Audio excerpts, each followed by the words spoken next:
kubaka inzu nziza mu mujyi wa Kigali iri ku rwego nk'urw'inzu ndi kukwereka bisaba kuba ufite agatubutse. Ariko nanone hari ukuntu uba ufite inzu mu mujyi wa Kigali nziza ariko nta butaka ufite ku ruhande, ariyo nzu gusa ufite. Inzu ni icyo uyiririyeho.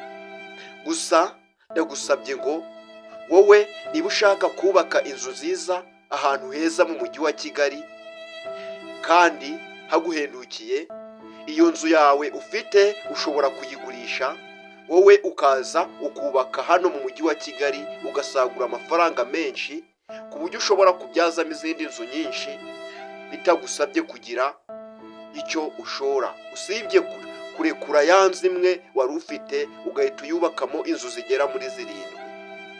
Ahangaha nkubwira ni hehe? Ni muri Kicukiro. Kicukiro ni ahantu, ni mu mujyi wa Kigali kandi abantu bose barahakunda, harakunzwe. Ushobora kuhubaka inzu ku kibanza waguze amafaranga makeya, ukubaka inzu ikunzwe kandi igezweho isa nk'iyi ngiyi, ikagira agaciro kayingayinga akayayindi wagurishije.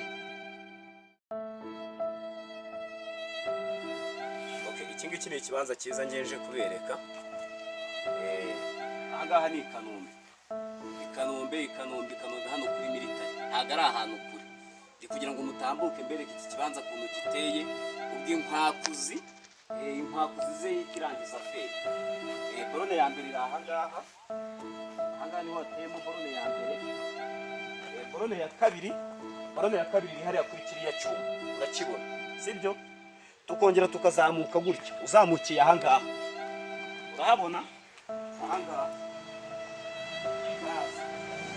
none yiba ahangaha uzenga ahangaha hari, ukongera ugatambika ugakomeza gutya, wagera ahangaha hakaba harimo indi borone y'ikibanza, ukongera ukazamuka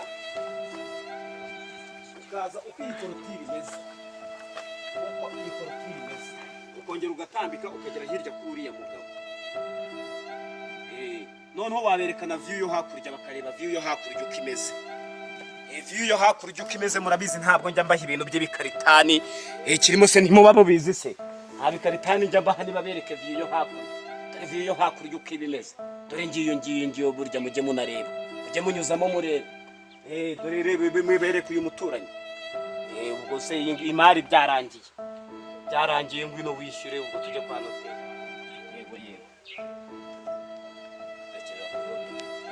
Icyangombwa kirahari se?